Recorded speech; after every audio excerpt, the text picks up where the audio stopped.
Hey y'all. So today I'm going to be talking about one of my favorite baits that I use really commonly. I usually refer to it as the 2-inch swim bait or 2-inch shad swim bait. What I'm referring to is this. It's from Bass Pro. It's a Crappie Max brand. The official term for it is called squirming shad. I mean, I just call it a small swim bait because that's literally what it is. Its intended use is for crappie, but over the years I found this works for virtually everything. So today I'm going to talk about where I use it, why I use it, and how basically to fish it. So to start off, where I use this thing, when you take it out of the package, it looks like this, 2 inches long. You basically want to rig it up on an 1/8 ounce jig head. I find that usually the best weight typically with 1/8 ounce. So when the presentation is rigged up correctly, you want to rig it up so that the bait lines up with the shank. Where you see this color divide, you see from the dark black to the clear, you want the hook to be in the middle of that. So when I rig it up, apologies, let me just do this real quick. So when you rig it up, it's going to look something like this.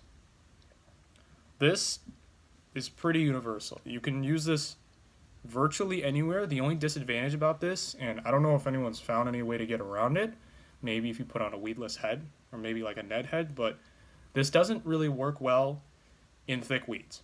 I mean, the two ways I use this is you either just straight retrieve it or you hop it along the bottom. But the thing is, you need space to do that. And if you have heavy weeds going through, then you're not going to have much freedom to work this bait.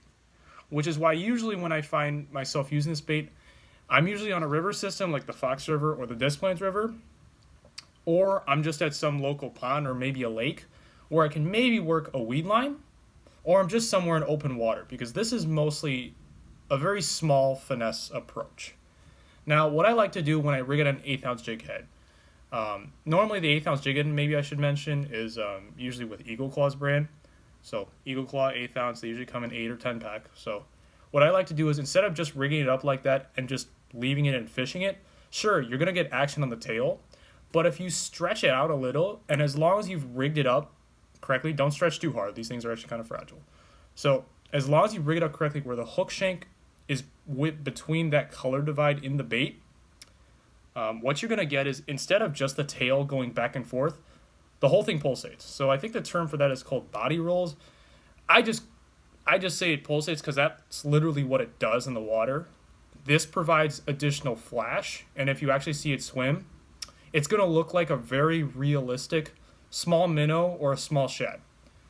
This is why I really like the small size. Now this bait, even though this one, it's a 17 pack, it comes in the 2-inch size, but I think the 3-inch comes in the 15 pack, and I believe they also have a 4-inch size. I don't know how many's in that pack, but I usually stick to the smaller size, mainly because I consider this more of what people, some like at bass fishing, they might call it a catch-all bait. And a catch-all bait, that's a pretty lame term, but guys are just like, there are baits that are going to catch you, you'll have a few bites in certain baits, but the bites are typically bigger, or something maybe like a Ned rig or a wacky worm, where you're going to catch virtually every fish that crosses your path, whether it's big or small, but that means you're probably going to get a lot smaller bites. This is a bait that catches both quality and quantity. Most of the time, I'm catching numbers with this, but a big one will not be opposed to a presentation as natural as this one. Now, what else can I cover? As long as you stretch it out, you can see how durable it is. Eventually, don't stretch it out by the tail too much, because over time, if you're using this correctly and you have a bunch of small, for example, smallmouth popping at it, maybe they don't get the hook shank all the time, they just get the tail. Eventually, this tail is going to pop off. You're going to have to grab another one, but thankfully they come in 17 pack, and I believe they're only $3 a pack. So you should be set with one pack. It's quite a lot. What else can I cover? I'm sorry, I don't have a script for this. I'm just trying to talk about it because I know this is a bait that I use a lot. So maybe I'll talk about just jigging it. I mean, straight retrieve should be self-explanatory. You just swim it through the water, right? It'll do the action for you as long as you're doing it correctly. But if you're going to hop it off the bottom, I would suggest when you just twitch it, you give it a hop off the bottom, give it a second to pause. Because usually what I find with when you hop it, if you keep hopping it like this, a fish is not going to take it. A fish is just going to stare and follow it. If you give it a sec to do this, it's going to look like the bait has died.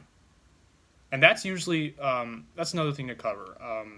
Since this is a really good shad imitator, when shad die, they usually flutter to the bottom.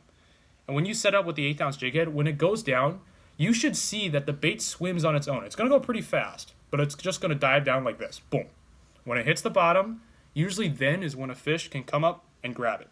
If you pause for that second, you'll give the fish the opportunity to eat it. If you don't pause it, chances are you'll just keep jigging up and it'll follow, like a fish will follow all the way in, but it won't fully commit, if you get what I mean.